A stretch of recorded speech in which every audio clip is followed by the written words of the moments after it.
Hello everyone. Today's our topic is human physiology and this one is your part 1. Part 1 मतलब इसमें हम क्या करेंगे, एक तो हम डाइजेस्टिव करेंगे, एक हम रेस्पिरेटरी करेंगे, एक हम डाइजेस्टिव सिस्टम करेंगे और दूसरा हम रेस्पिरेटरी करेंगे।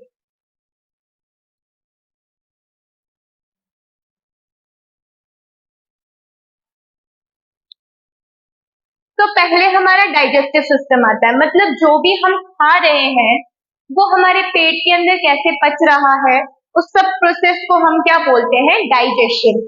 तो डाइजेशन क्या होता है, digestion of complex food materials into simple absorbable form. मतलब जो भी हम खा रहे हैं उसको हम कैसे चबा रहे हैं, उसका डाइजेशन कैसे हो रहा है, वो सब हम इसमें पढ़ेंगे। तो सबसे पहले हम आते हैं माउथ में।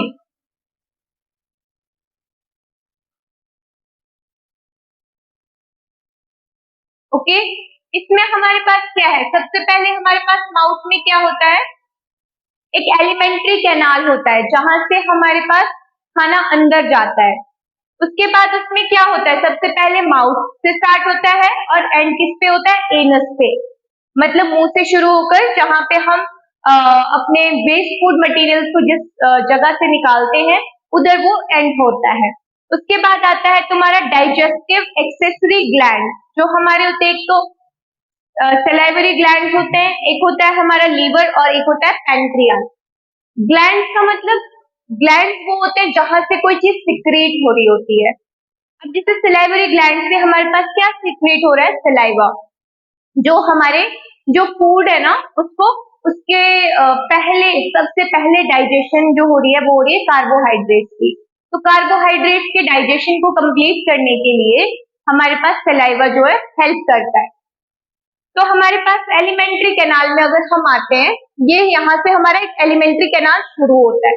तो यहाँ पे हमारे पास सबसे पहले आते हैं टीथ, मतलब हमारे दांत। तो जो ये होते हैं टीथ, ये हमारे किस चीज में हेल्प करते हैं, help in chewing and mastication of food.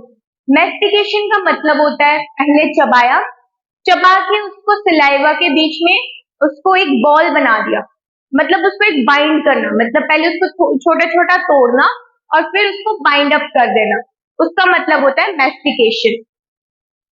और उसमें क्या लिखा है, that is breaking the indigested food. Indigested food मतलब जो जिसकी अभी कोई डाइजेशन नहीं हुई है, जो अभी एक प्रॉपर मे बी वो सॉलिड फॉर्म में है, ठीक है।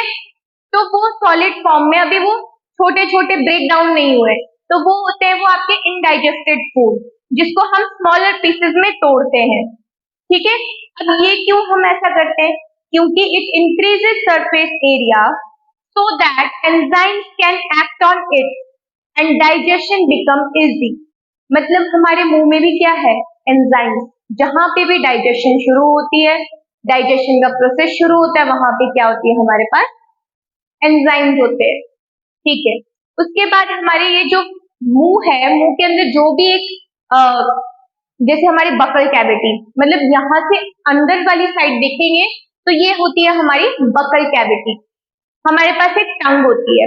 तो सबसे पहले हम देखेंगे अगर टीथ में, तो टीथ में हमारे पास इनेमल होते हैं, और इनेमल क्या होते हैं, 90 से 95% बने होते हैं कैल्शियम फॉस्फेट के, ठीक है। इनेमल मतलब वो होते हैं जैसे हमारे दांतों के जो व्हाइट सी परत दिख रही है ना, ठीक है, ये हमारे इनेमल होते हैं और ये बहुत हार्ड होते हैं, ठीक है। अब कैल्शियम फॉस्फेट क्यों बोला, क्योंकि जो हमारी बोन है वो बनी हमारी 70% कैल्शियम फॉस्फेट की। इट मीन्स जो हमारा हार्डेस्ट सब्सटेंस है अपनी बॉडी का, वो हमारे दांत हैं, ठीक है। इसके बाद हम आते हैं हम टूथ डिके। अब अगर दांतों की बात हो रही है, तो जब हम अपने दांतों की बात करें तो दांत का सड़ना या दांत में कीड़ा लगना जिसको बोलते हैं, तो वो कैसे होता है, वो उसका एक रीजन है, उसको टूथ डिके बोलते हैं, ठीक है। Fluoride in toothpaste will clean and rebuild the tooth enamel. अब जो हमारे अ, अब जो हमारे टूथपेस्ट होते हैं ना, उनमें फ्लोराइड होता है जो हमारे इनेमल को क्लीन करते हैं, ठीक है। और रीबिल्ड करते हैं इनामल को। अब अगर वो इनामल को क्लीन कर रहे हैं और रीबिल्ड कर रहे हैं, तो उस बीच में अगर हम मीठा खा लेते हैं, ठीक है, या हमारे दांतों के बीच में खाना फंस जाता है, तो वो क्या करता है, वो धीरे धीरे डीके करना शुरू करता है। डीके मतलब डिकम्पोज, ठीक है, डिकम्पोज, और वो सड़ना शुरू हो जाएगा। तो कोई चीज अगर कॉन्स्टेंटली सड़ रही है एक जगह पर, तो ऑब्वियसली वो उस चीज को क्या करेगा, सड़ा देगा। लाइक जैसे पत्थर होते हैं, अगर उसको भी घिसेंगे बार बार, तो वो भी टूट जाएगा। उसी तरह हमारे दांत है, अगर इस पे बार बार कोई चीज लग रही है, सड़ रही है उसके साथ ही, तो वो सड़ी हुई चीज भी क्या कर लेगी, हमारे दांतों को खराब करेगी। ठीक है, अब ये तो हमारे दांतों की बात हो गई कि हमारे दांत कितने hardest substance of our body है, वो कैसे खराब होते हैं, उसको ठीक कैसे किया जाता है। अब हमारी बात आती है कि दांतों के टाइप। ठीक है, तो दांतों के टाइप कैसे होते हैं, देखो, एक होते हैं इंसिजर्स। इंसिजर्स होते हैं जो हमारे फ्रंट पे दांत होते हैं, ये होते हैं स्मॉल पीस कटिंग। अब जैसे हम चॉकलेट खाते हैं, हम पहले उसकी एक बाइट लेते हैं, बाइट लेने से क्या होता है, जो हमारे आगे वाले दांत है ना, वो उसको एक छोटे टुकड़े में कट करती है। फिर हमारे कैनाइन्स होते हैं, कैनाइन्स होते हैं साइड के जो तीखे दांत है। ठीक है, ये तीखे दांत क्या करते हैं, टीयरिंग एंड श्रेडिंग के काम आते हैं। सबसे ज्यादा ये किन्हें काम आते हैं, जो कार्निवोरस एनिमल्स होते हैं, जो आपके मीट खाते हैं, ठीक है, और जो इंसान भी है जो नॉनवेज खाते हैं, उनके लिए ये कैनाइन्स क्या है, बहुत इंपॉर्टेंट रोल प्ले करते हैं। ठीक है, फिर आते हैं आपके प्रीमोलर्स। प्रीमोलर्स यहाँ पीछे होते हैं, ठीक है, कैनाइन्स के साथ में। ये किस काम में आते हैं, ये आते हैं क्रशिंग के काम में। मतलब जो हम हमने एक पीस कट किया, उसको श्रेड किया, अब उसको क्या करेंगे, ग्राइंड करेंगे, ठीक है, क्रशिंग करेंगे। फिर जो लास्ट के पीछे वाले दांत होते हैं हमारे, जिसको हम मोलर्स बोलते हैं, बड़े वाले दांत, एक सेट होता है, वो किस काम आते हैं, हमारे ग्राइंडिंग के काम आते हैं, ग्राइंडिंग एंड बाइंडिंग। अब बाइंडिंग में कौन हेल्प करेगा, पहले तो हमारी बकल कैविटी हेल्प करेगी और दूसरी हमारी टंग हेल्प करेगी। ठीक है, तो ये था हमारे माउथ में एक चीज, जो हमने एक, पहले हमने लिप्स के बारे में देख लिया, फिर हमने बकल कैविटी के बारे में देख लिया, फिर हमने टीथ के बारे में देख लिया, और अब आते हैं हम टंग पर। ठीक है, टंग क्या होता है, देखो, टंग होता है हमारा muscular organ which has taste bud on it. ठीक है, ऑब्वियसली हमारे पास टंग है, तो ये मस्क्यूलर ऑर्गन है। ठीक है, और ये क्या, किस काम में हेल्प करता है, क्लीनिंग ऑफ टीथ, दांतों को साफ करने में। ठीक है, जैसे मैंने टीथ के टाइम पे बताया था कि दांतों में अगर कोई चीज फंस जाए और वो सड़नी शुरू हो, तो वो दांतों को क्या करती है, खराब करती है। तो उस खराब होने से बचाने के लिए हम क्या करते हैं, जीभ से इधर उधर हम वो दांत साफ करने की कोशिश करते हैं। ठीक है, उसके बाद आते हैं हमारे बाइंडिंग ऑफ फूड। जैसे मैंने पहले बताया कि buccal cavity and tongue help in binding of food. Okay, उसके बाद आता है buccal cavity leads to pharynx. अब देखिए फेरेंक्स कहाँ है, यहां से बकल कैविटी शुरू होके इधर आती है, ये होती है फेरेंक्स। ठीक है, अब फेरेंक्स आगे। अब पहली बात तो सलाइवा, जो मैंने पहले बात की थी, जो हमारे खाने को बिल्कुल एक लिक्विड फॉर्म में, एक हमारे इजी इजी वे में उसको ग्राइंड एंड बाइंड करने में हेल्प करने के लिए जो आई थी, वो कहाँ से आई थी,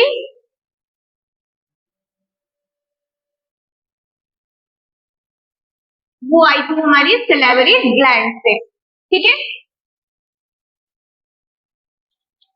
तो यहाँ हमारी सलाइवरी ग्लैंड है, ये फेरिंग्स है, और ये है माउथ। अब फेरिंग्स क्या है, जो तुम्हारा नोज का एरिया है, ठीक है, और जो तुम्हारी माउथ की जो एक सेम पोजीशन है, एक सेम कैनाल है, जो तुम सांस ले रहे हो, एयर के लिए भी वही सेम ट्रैक है, और तुम्हारे खाने के लिए भी जो सेम ट्रैक है, उस सेम जगह को क्या बोलते हैं, फेरिंग्स। फिर आ जाते हैं, देखो हम उसके बाद आते हैं ईसोफेगस।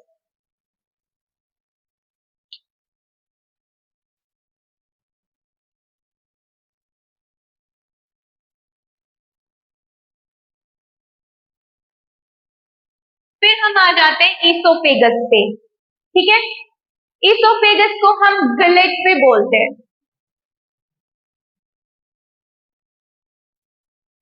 इसोफेगस को हम गलेट भी बोलते हैं। तो अब यहां से फेरिंक्स से लेकर अब ये जो ये चीज मैंने बनाई है ये है तुम्हारा डायफ्राम। ठीक है, अब डायफ्राम से ऊपर जो है उसको आप बोलते हो क्या? डायफ्राम से ऊपर वाले को बोलते हो आप थोरैक्स एरिया। डायफ्राम से नीचे वाले एरिया को बोलते हो आप एब्डोमिनल एरिया। एब्डोमिनल एरिया, ठीक है। तो डायफ्राम से ऊपर तक मतलब स्टमक, माउथ से जो यहाँ से फेरिंक्स से लेकर सॉरी स्टमक तक जो एक इसोफेगस की एक पाइप है वो होती है अबाउट 25 सेंटीमीटर लॉन्ग। कितनी होती है ये? 25 सेंटीमीटर लॉन्ग। तो इसमें क्या बोला है? About 25 centimetre long muscular tube it passes through diaphragm and opens into the stomach. अब ये क्या कर रहा है? खाने को सबसे पहले मैंने क्या बोला? चबाया, ठीक है। सलाइवा भी है, सलाइवा से क्या हुआ? एक वो मिक्स हुआ, मिक्स होने से क्या हुआ? वो उस पाइप में गया। पाइप कौन सी है? इसोफेगस, ठीक है। इसोफेगस से अब वो जा रहा है, वो कहाँ ओपन होगा? वो होगा स्टमक में, ठीक है। तो इसमें क्या एक और चीज बोली है, in our body maximum amount of mucus releases for moisture, ठीक है। अब हमारी बॉडी में क्या होता है? म्यूकस रिलीज होता है। क्यों? क्योंकि अगर आप पाइप में कोई चीज अगर ड्राई भेज दो तो वो ड्राई वो क्या करेगी? आपके पाइप को डैमेज करेगी। सिमिलरली वो सलाइवा ने क्या किया? एक लैमिनेशन कोटिंग बना दी उस फूड के ऊपर, ताकि क्या हो? वो इस ट्रैक को खराब ना कर सके। और उसी से क्या होता है? ये स्टमक है।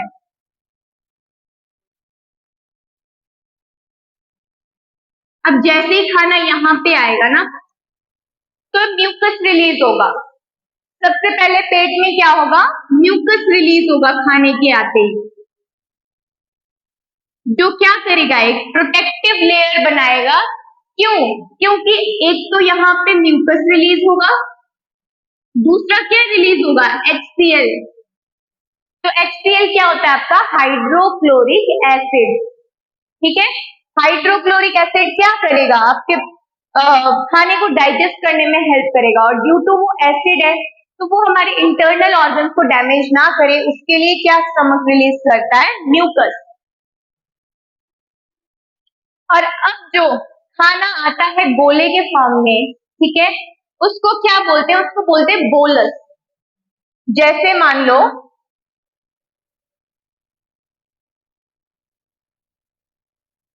यहां से ये आ गया, ठीक है, तो ये हो गया तुम्हारा बोलस, और ये है तुम्हारा इसोफेगस। अब ये क्या होगा? यहां से पहले स्क्वीज होके इधर आएगा, ठीक है। फिर क्या होगा? फिर ये अपनी नॉर्मल शेप एक्वायर करेगा, ठीक है। फिर नीचे जैसे से जाके फिर जब वो गोला यहाँ पहुंचेगा तो वो एक एक्सपैंड होगा आपका पाइप, ठीक है। फिर वो वहां से स्क्वीज होके फिर नीचे जाएगा, तो ऐसे करते करते वो एट द एंड किधर पहुंचेगा? स्टमक में, ठीक है।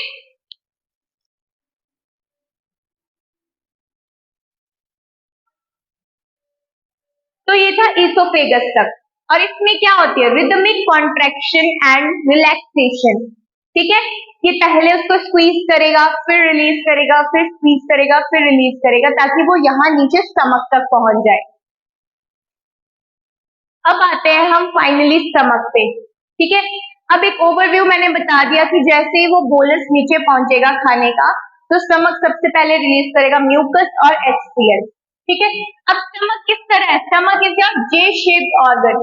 अगर तुम्हें कभी भी एग्जाम में आ जाए कि which organ is known as J shaped organ, तो वो क्या होगा? आपका स्टमक, ठीक है। तो इसमें क्या बोला है? It is a muscular sac. Sac क्या होता है? एक बैग होता है जिसमें तुम्हारी चीजें स्टोर होती है या रखी जाती है। तो इसमें क्या आ रहा है? तुम्हारा इनडाइजेस्टेड फूड आ रहा है, तो ये क्या है? एक मस्कुलर सैक, ठीक है। अब ये क्या है? Muscular sac like structure located in the upper left portion of abdominal cavity. Abdominal area है, अपर लेफ्ट में सिचुएटेड है, ठीक है। इसकी लोकेशन भी बता दी। अब देखो इट सिक्रीट एसिडिक लिक्विड, ठीक है। अब एसिडिक लिक्विड क्या ये सिक्रीट करता है, पहले गैस्ट्रिक ग्लैंड, इसमें क्या है gastric gland.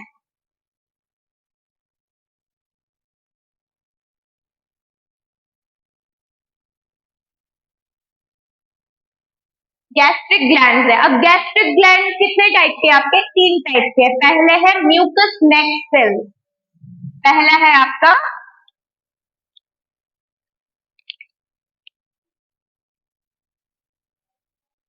Mucus next cell, मतलब जैसे ही खाना आएगा आपके पास क्या रिलीज हो जाएगा, म्यूकस रिलीज होगा, ठीक है, जो एक प्रोटेक्ट करती है आपकी किससे, HCl से। और दूसरा क्या आएगा, पेराइटल ऑक्सिंटिक सेल, दूसरा आ गया आपका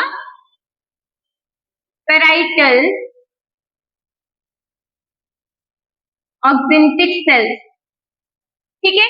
इसमें क्या रिलीज होगा आपका, इसमें रिलीज होगा फाइनली आपका HCl, हाइड्रोक्लोरिक एसिड। फिर आते हैं आपके पेप्टिक चीफ सेल, तीसरे कौन से आगे आपके पेप्टिक चीफ सेल। इसमें क्या रिलीज होगा, इसमें रिलीज होगा पेप्सिनोजेन, जो इनएक्टिव फॉर्म में होगा। क्या रिलीज होगा इसमें, पेप्सिनोजेन, जो इनएक्टिव फॉर्म में होगा। पेप्सिनोजेन क्यों रिलीज होगा इसमें, प्रोटीन की डाइजेशन के लिए इसमें हेल्प होगा, ठीक है। पेप्सिनोजेन किस में हेल्प करेगा, प्रोटीन की डाइजेशन में। अब ये इनएक्टिव है तो इसको एक्टिव करने के लिए कौन, किसकी जरूरत पड़ेगी, HCl की। जैसे ही HCl रिलीज होगा पेप्सिनोजेन क्या हो जाएगा, पेप्सिनोजेन हो जाएगा एक्टिव। ड्यू टू यहाँ पे क्या हो रहा था, यहाँ पे माउथ में हो रहा था कार्बोहाइड्रेट ये डाइजेशन, माउथ में हो रहा था कार्बोहाइड्रेट की डाइजेशन, तो पेट में बाकी चीजों की होगी। और पेप्सिनोजेन क्या करेगा, प्रोटीन की डाइजेशन करेगा।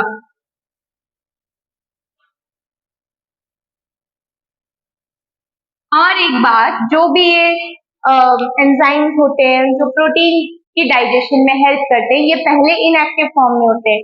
वो इसलिए होते हैं क्योंकि अगर ये एक्टिव फॉर्म में आ गए तो ये हमारी बॉडी का प्रोटीन भी सब डाइजेस्ट कर लेंगे, क्योंकि हमारी बॉडी को भी तो प्रोटीन चाहिए। तो जितने जितने हमें चाहिए कि वो डाइजेस्ट करे, सिर्फ उसी टाइम पे वो एक्टिव होते हैं, बाकी टाइम पे वो इनएक्टिव होते हैं, ठीक है। तो अब जब यहाँ पे HCl रिलीज हो गया, म्यूकस भी है, ठीक है, वो बोलस भी आ गया, तो अब क्या होगी, इधर चर्निंग मूवमेंट होगी। अब चर्निंग मूवमेंट कैसी होती है आपकी, मान लो ये पेट है, इसमें एक वो खाना आ गया, तो वो क्या करेगा, इस तरह से एक चर्निंग मूवमेंट करेगा, ठीक है। अब वो चर्निंग मूवमेंट क्या है कि वो HCl के साथ उसको मिक्स कर रहा है, खाने को, उस बॉल को तोड़ रहा है और उसको HCl के साथ मिक्स कर रहा है, ताकि वो जल्दी जल्दी डाइजेस्ट हो, ठीक है। तो इसमें क्या लिखा है देखो, where stomach mix food with these enzymes and act on it. इसमें सेमी डाइजेस्टेड फूड और ये जो गैस्ट्रिक जूसेस है, ठीक है, ये क्या होते हैं, ये मिक्स होते हैं और एंजाइम्स क्या करते हैं, इसमें रिएक्ट करते हैं, ठीक है। अब क्या करेगा वो, जो फिर भी यहाँ पे भी जो भी थोड़ा सा कार्बोहाइड्रेट की डाइजेशन नहीं हुई थी वो भी यहाँ हो जाएगी और वो किसमें आ जाएगा, सब लिक्विड फॉर्म में। और ये क्या है, अब वहां से आगे किसमें जाएगा वो खाना, आपके स्मॉल इंटेस्टाइन में। और स्मॉल इंटेस्टाइन के भी 3 पार्ट होते हैं। सबसे पहले आता है आपका पाइलोरिक स्पिंटर। अब देखो आपके पाइलोरिक स्पिंटर किधर है, अब ये जो एक जगह है ना, ये वाली, ये होती है आपकी पाइलोरिक स्पिंटर, ये होती है पाइलोरिक स्पिंटर। और ये सबसे पहली स्टार्टिंग है आपकी स्मॉल इंटेस्टाइन की। इसमें आपका वो खाना जो सेमी डाइजेस्टेड अब हो चुका है, ठीक है, अब वो सेमी डाइजेस्टेड फूड किसमें जाएगा, अब वो इधर से आगे जाएगा। अभी भी इसमें कई चीजें डाइजेस्ट नहीं हुई है, ठीक है। तो अब हम आते हैं स्मॉल इंटेस्टाइन में। पहली बात हमें पता चल गई कि फर्स्ट पार्ट इसका है पाइलोरिक स्पिंटर। अब दूसरी बात अब हम इसमें क्या देखेंगे कि it is fitted into compact space due to extensive coiling. Coiling का मतलब होता है वो इस तरह से उसकी ना तय लगी हुई है और ये क्या है, कॉम्पैक्ट है। तो अब अगर कॉम्पैक्ट है तो इट मीन्स ये बहुत लंबी होगी। तो ये कितनी लंबी होगी, ये होती है 6.25 मीटर लॉन्ग, मतलब स्मॉल इंटेस्टाइन कितनी होती है, 6.25 मीटर लॉन्ग। ठीक है, तो अब देखो, अब इसका क्या है, लॉन्ग तो है, लेकिन अगर हम लार्ज इंटेस्टाइन के साथ कंपेयर करें ना तो इसका डायमीटर क्या है, डायमीटर इसका लॉन्ग इंटेस्टाइन के कंपैरेटिवली शॉर्ट है। मतलब अगर लॉन्ग इंटेस्टाइन का इतना डायमीटर है तो शॉर्ट स्मॉल इंटेस्टाइन का इतना होगा। ठीक है, डायमीटर मतलब जगह। ठीक है, तो अब इसके तीन पार्ट है। पहले है आता है आपका, पहले ये ओपनिंग है पाइलोरिक स्फिंक्टर। अब ये वाला जो पार्ट है इसको बोलते हैं ड्यूटेनम।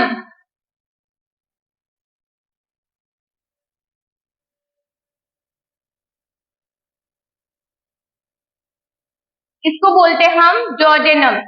ठीक है, अब ड्यूटेनम में क्या होता है, ये होता है एक तो सी शेप और ये कितना होता है 25 सेंटीमीटर लॉन्ग। ये होता है 25 सेंटीमीटर लॉन्ग। एक होता है ये सी शेप और दूसरा होता है ये 25 सेंटीमीटर लॉन्ग। फिर दूसरा आता है आपका जेजिनम।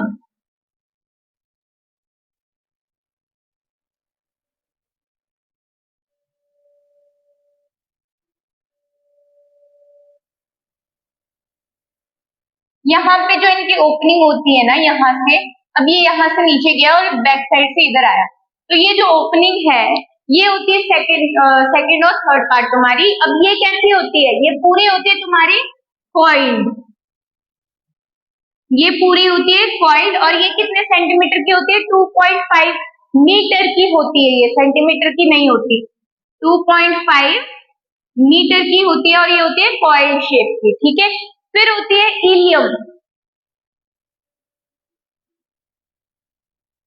फिर आते हैं आपके इलियम। इलियम होता है आपका हाईली कॉइल। इलियम होता है हाईली कॉइल और ये होता है 3.5 मीटर लॉन्ग। मतलब क्या हुआ कि अब यहां से यहां तक का ये जो पूरा पार्ट है ये है तुम्हारा इलियम। ठीक है, अब देखो, final digestion and maximum absorption takes place in small intestine. ठीक है, इसके बाद आ जाओ आप लार्ज इंटेस्टाइन पे। ठीक है, लार्ज इंटेस्टाइन क्या है, लार्जर इन डायमीटर। मतलब क्या है, ये जो है ना, ये तुम्हारा पूरा क्या है, ये है तुम्हारी पूरी लार्ज इंटेस्टाइन।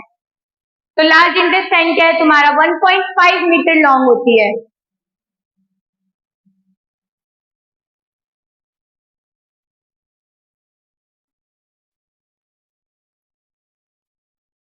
लार्ज इंटेस्टाइन होती है तुम्हारी 1.5 मीटर लॉन्ग। और इसमें क्या है, इसमें आते हैं पहले केशियम।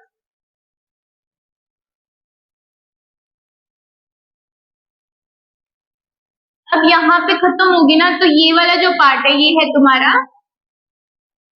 केशियम। इसमें क्या होता है, अब इसमें तुम्हारे कुछ एंजाइम्स होते हैं। ठीक है, इसमें एंजाइम्स होते हैं तुम्हारे symbiotic micro organisms that help in digestion. अब जो थोड़ी बहुत डाइजेशन स्मॉल इंटेस्टाइन से बच गई वो किसमें होगी, अब लार्ज इंटेस्टाइन के केशियम में। ठीक है, और इसमें होते हैं कोलोन एंड रेक्टम।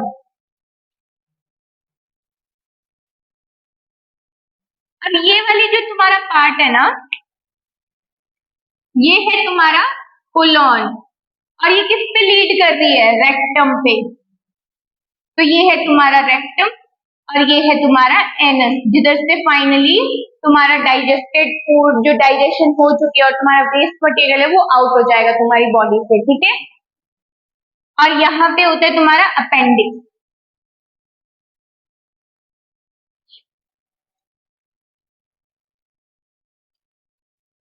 तो इसमें क्या बोला है, अनडाइजेस्टेड और unabsorb substance enter into large intestine. अब जो अनडाइजेस्टेड है, अनएब्सॉर्ब्ड है, वो किस में जाएगा, तुम्हारा लार्ज इंटेस्टाइन के, ठीक है, because they will eject of faecal matter. अब जो तुम्हारा फेकल मैटर होता है वो क्या होता है, तुम्हारा वेस्ट मटेरियल को बोलते हैं फेकल मैटर, जिसको बोलते हैं डेफिकेशन, और इस प्रोसेस को क्या बोलेंगे आप, डेफिकेशन। और इसमें क्या बोला, अब एक बहुत इंपॉर्टेंट चीज है लार्ज इंटेस्टाइन में, small amount of water is absorb and minerals are absorb, और साथ साथ में इसमें क्या एब्सॉर्ब होते हैं, ड्रग्स भी एब्सॉर्ब होते हैं। मतलब क्या होगा कि इधर जो अभी थोड़ा सा डाइजेशन नहीं हुआ था उसमें क्या होगा, मिनरल्स हो गए बचे हुए, तो वो यहाँ पे जो माइक्रो ऑर्गेनिजम्स थे वो मिनरल्स को एब्सॉर्ब करेंगे, वाटर को एब्सॉर्ब करेंगे। और कई बार ऐसा होता है कि बच्चे जो दवाई नहीं खाते या फिर सीनियर सिटीजन जो बीमार है वो अगर माउथ से दवाई नहीं ले पाते तो उनको एनएस के थ्रू दवाइयां दी जाती है। तो वो दवाई अगर अंदर इंजेक्ट की जाएगी तो वो किस पे आएगी, एशियम पे आएगी, और वहां से क्या होगा, वो एब्सॉर्ब किया जाएगा बॉडी में, ठीक है। फिर इसके बाद हम आएंगे डाइजेस्टिव ग्लैंड्स में। अभी तक हमने सिर्फ डाइजेस्टिव सिस्टम के बारे में, प्रोसेस के बारे में बात की है, अब हम करेंगे डाइजेस्टिव ग्लैंड्स के बारे में बात।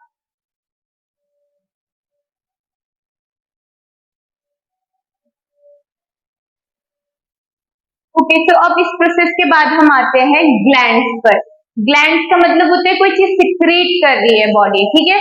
तो हमारे पास ग्लैंड्स कौन से, एक तो पहले सलाइवरी ग्लैंड्स है, उसके बाद हमारे पास ये है लीवर, फिर हमारे पास है गॉल ब्लैडर, और फिर है हमारे पास पैनक्रियाज। तो आई होप कि इंटेस्टाइन और लार्ज इंटेस्टाइन सबको समझ आया हो। तो इसके बाद हम चलेंगे पहले सलाइवरी ग्लैंड्स पर। अब सलाइवरी ग्लैंड्स किधर प्रेजेंट है, हमारी चीक के पास, मतलब प्रेजेंट आउटसाइड बकल कैविटी, मतलब हमारी बकल कैविटी मुंह के अंदर है लेकिन इसके बाहर हमारे क्या है, यहाँ पे सलाइवरी ग्लैंड्स है। तो ये क्या करती है, present outside buccal cavity but releases their secretion through duct. अब जो भी हमारे पास ग्लैंड्स हैं जो कहीं से कुछ सिक्रीट करते हैं उसमें क्या होते हैं, डक्ट्स होते हैं, ठीक है। जैसे हम रोते भी हैं या हमारे आंसू आते हैं तो वो भी हमारे पास एक डक्ट यहाँ पे प्रेजेंट होता है आईज के बिल्कुल बीच में, जहां से वो पानी आता है बाहर, ठीक है। तो अब देखो, अब सलाइवा कितना रिलीज होता है per day, 1.5 litre per day, मतलब 1 से 1.5 लीटर पर डे हमारा सलाइवा रिलीज होता है। और वो कितने पेयर में रिलीज होगा, 3 पेयर में। सबसे पहले होगा हमारे पास पैरोटिड, सबसे पहला होगा हमारे पास पैरोटिड। पैरोटिड हमारा किधर प्रेजेंट होता है, चीक्स में प्रेजेंट होता है, प्रेजेंट इन आवर चीक्स।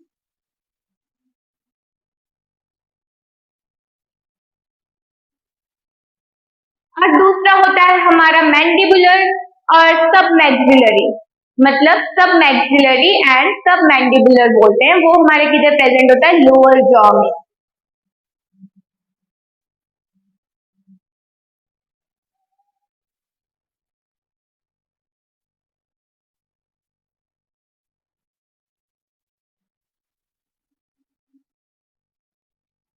ये हमारे लोअर जॉ में प्रेजेंट होता है, सब मैंडिबुलर एंड सब मैक्सिलरी।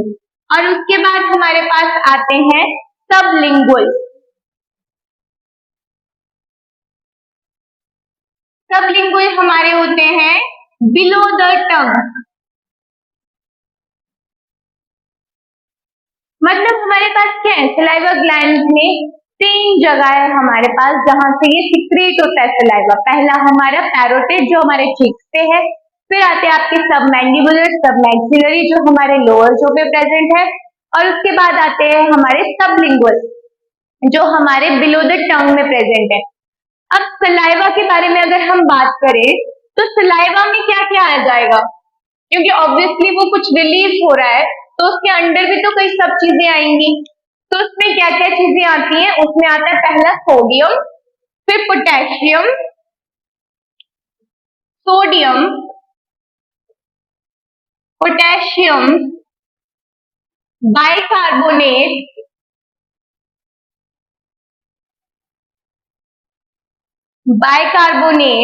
लाइसोजाइम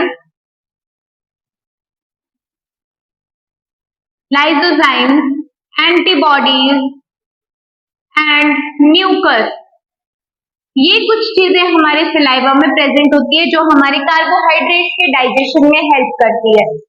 तो अब जो हमने खाना खाया वो किस फॉर्म में है? स्टार्च के फॉर्म में है, और वो कैसा होता है? पॉलीसेकेराइड।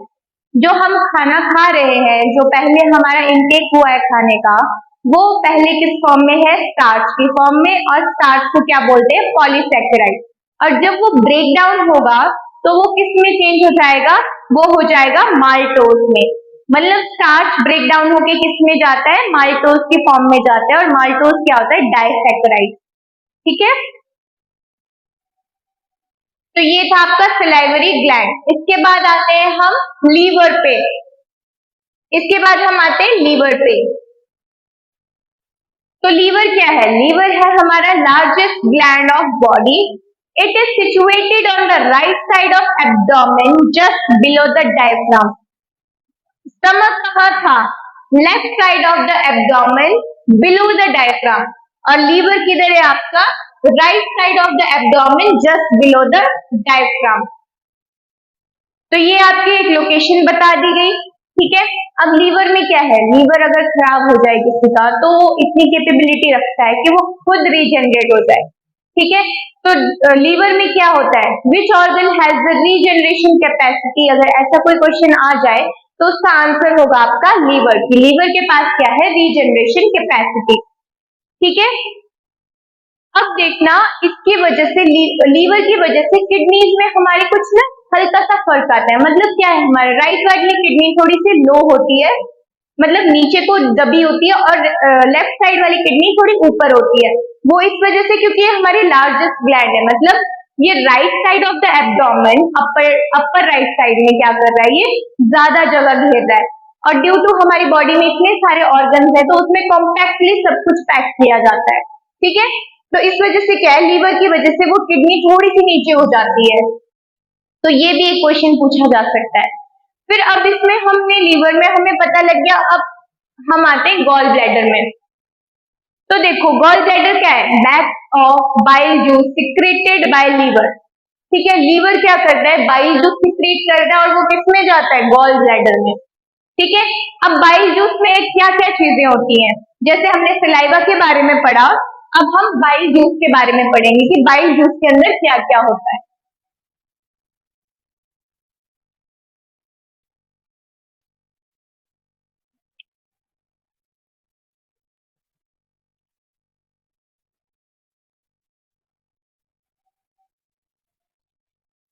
बाइल जूस के अंदर दो चीजें आती हैं। पहले आता है बाइल सॉल्ट, फिर आते हैं बाइल पिगमेंट्स। पहला आएगा आपका बाइल सॉल्ट, फिर आते हैं आपके बाइल पिगमेंट्स।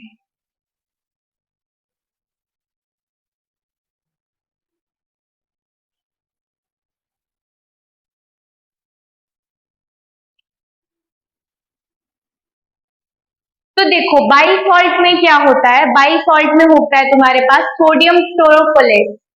बाइल सॉल्ट में क्या होता है तुम्हारे पास? सोडियम क्लोरोफोलेट।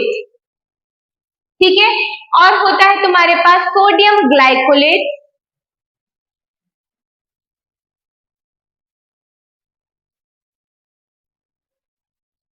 फिर होता है इसमें तुम्हारे पास बाइकार्बोनेट NaOH।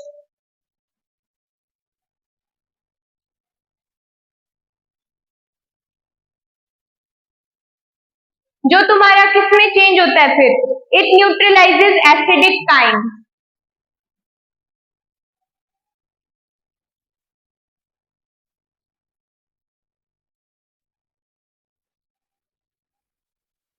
ठीक है, ये सब क्यों काम आते हैं?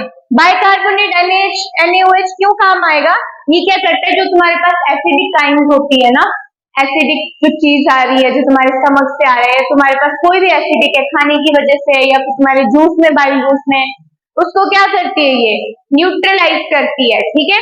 फिर उसके बाद आते हैं तुम्हारे पास बाइल पिगमेंट। अब पिगमेंट का मतलब क्या होता है, कलर्स, ठीक है। तो बाइल पिगमेंट में भी तुम्हारे पास दो चीजें होती हैं। पहली है तुम्हारे पास बिलीरोबिन,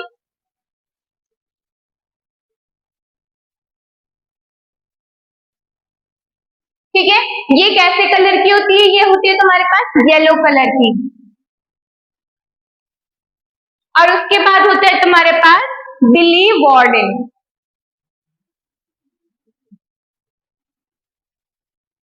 ये कौन से कलर की होती है तुम्हारे पास, ये होती है तुम्हारे पास ग्रीन कलर की। अब देखो बाइल जूस क्या होती है, बाइल जूस होती है एल्कलाइन इन नेचर, ठीक है, बिकॉज ऑफ सिक्रीशन। मतलब ये क्या कर रही है, अब देखो यहां से बाइल जूस सिक्रीट होगा, ठीक है, और फिर पेनक्रियास से भी कुछ सिक्रीट होगा, ये दोनों मिलके किसमें जा रहे हैं, ड्योडेनम पे। और ड्योडेनम में क्या आ रहा है, वो खाना आ रहा है जो HCl से मिक्स होके आया। तो अब ये दोनों क्या होंगे, एल्कलाइन होंगे, और इंटेस्टाइन में भी क्या है, एल्कलाइन नेचर है, ठीक है, एल्कलाइन लिक्विड है। तो ये सब एल्कलाइन मिलके क्या करेंगे, HCl को नॉर्मल करेंगे ताकि आपकी इंटेस्टाइन डैमेज ना हो, ठीक है। तो ये था आपका। अब देखो जो ब्रेकडाउन ऑफ ओल्ड आरबीसी होते हैं ना, आरबीसी मतलब रेड ब्लड सेल्स, तो जो रेड ब्लड सेल्स पुराने वाले होते हैं उनका ब्रेकडाउन भी किसमें होता है, तुम्हारे लीवर में, ठीक है। अब देखो bile has no enzymes, bile के पास क्या है, बाइल जूस के पास कोई एंजाइम नहीं है, क्यों, क्योंकि ये है एल्कलाइन इन नेचर, ठीक है। फंक्शन क्या है इसका, इमल्सिफिकेशन ऑफ फैट, ठीक है। इमल्सिफिकेशन का मतलब होता है large molecules of lipid break down into small fat globules, मतलब लार्ज फैट तुम्हारे पास होगा, ये ब्रेक डाउन होके किसमें जाएगा, ग्लोब्यूल्स का मतलब होता है पैकेट। तो इसको फैट को छोटे छोटे पैकेट्स में बंद करने का काम कौन करता है, तुम्हारा लीवर एंड गॉल ब्लैडर, ठीक है। अब देखो एक चीज थी तुम्हारी, largest organ in our body या फिर largest gland in our body अगर बोला जाए तो वो तुम्हारा लीवर होता है, ठीक है। और detoxification is done by liver in our body, और डिटॉक्सिफिकेशन ऑर्गन कौन सा होता है, वो भी होता है लीवर तुम्हारा, ठीक है। अब ये सब तो आ गई एक बात। फिर उसके बाद हम आते हैं ग्लूकोज, जो हमने यहाँ पे बात की सोडियम ग्लाइकोलेट के बारे में बात की। तो जो हम ग्लूकोज लेते हैं ना, तो वो किस में होता है, देखो glucose in more amount in our body will convert into glycogen. मतलब अगर हमारी बॉडी में ज्यादा ग्लूकोज है तो वो किस में कन्वर्ट होगा, ग्लाइकोजन में कन्वर्ट होगा, ठीक है। तो और उस प्रोसेस को क्या बोलते हैं, उस प्रोसेस को बोलते हैं फॉर्मेशन ऑफ ग्लाइकोजन या फिर ग्लाइकोजेनेसिस, ठीक है। और ये कैसा होता है, ये होता है पॉलीसेक्टेराइड। ग्लूकोज अगर ग्लाइकोजन में बन जाए उस प्रोसेस को बोलेंगे ग्लाइकोजेनेसिस।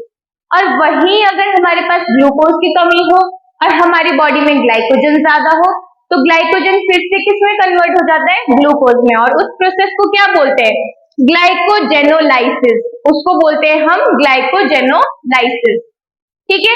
अब इसमें क्या होता है, इसमें हमारे पास क्या स्टोर होता है लीवर और गॉल ब्लैडर में, स्टोरेज ऑफ फैट्स होते हैं, विटामिन होते हैं, और विटामिन कौन से होंगे हमारे पास, vitamin A, D, E and K, ये चार विटामिन हमारे पास इसमें स्टोर होते हैं।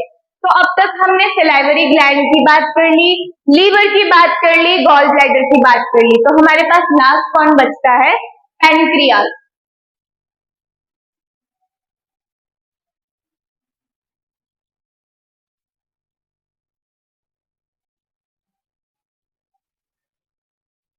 तो अब अगर हम पैनक्रियास को देखें ना, तो पैनक्रियास में हमारे पास एक चीज ये बनती है इस टाइप की,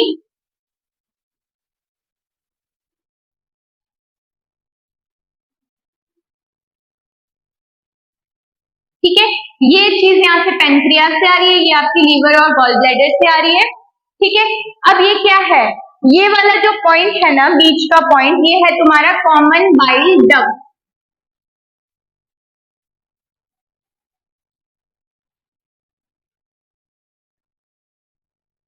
ये है तुम्हारा common bile duct from liver. और ये जो है तुम्हारा, ठीक है, ये है तुम्हारा पेनक्रियाटिक डक्ट,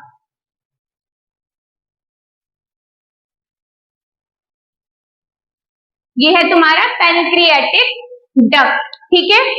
अब देखो जहां पे ये दोनों मिल रहे हैं ना, मतलब यहाँ पे और यहाँ पे, इस एक मेन पॉइंट को क्या बोलते हैं, इसको बोलते हैं हेपेटो पैनक्रियाटिक डक्ट, इसको बोलते हैं हेपेटो पैनक्रियाटिक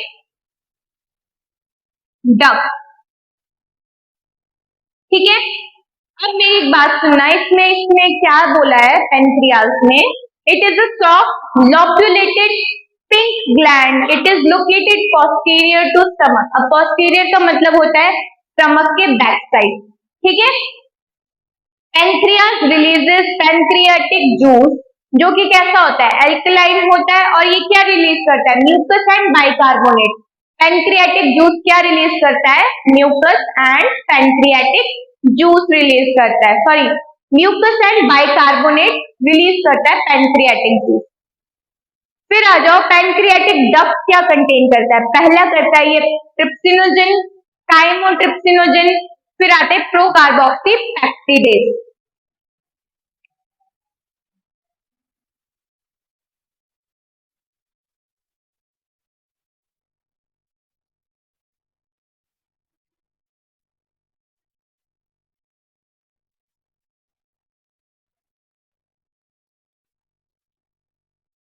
अब ये तीनों किसमें हेल्प करते हैं, ये तीनों हेल्प करते हैं प्रोटीन की डाइजेशन में। और अब दोबारा ये क्या है, इनएक्टिव फॉर्म में है, ठीक है।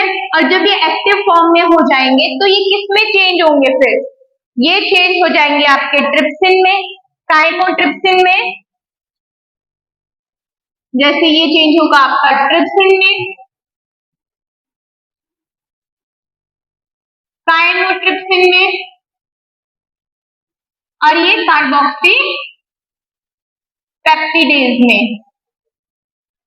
ठीक है, जब ये एक्टिव फॉर्म में आ जाएंगे। फिर आते हैं हमारे पास इंटेस्टाइनल ग्लैंड्स। इंटेस्टाइनल ग्लैंड्स में हमारे पास क्या था, एंटेरोकाइनेज था।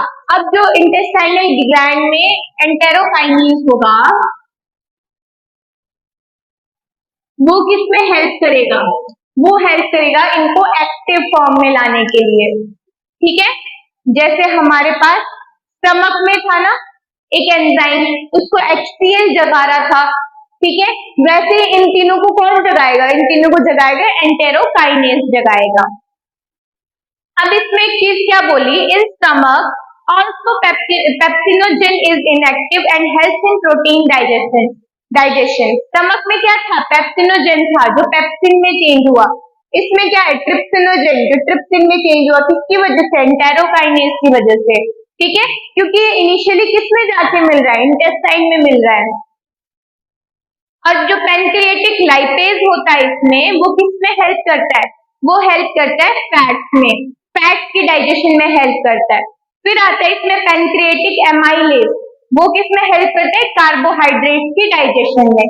तो यही था तुम्हारा सब पूरा डाइजेशन का पार्ट 1, और इसका नेक्स्ट पार्ट करेंगे हम रेस्पिरेटरी सिस्टम। आई होप सबको डाइजेशन या डाइजेस्टिव सिस्टम समझ आ गया हो।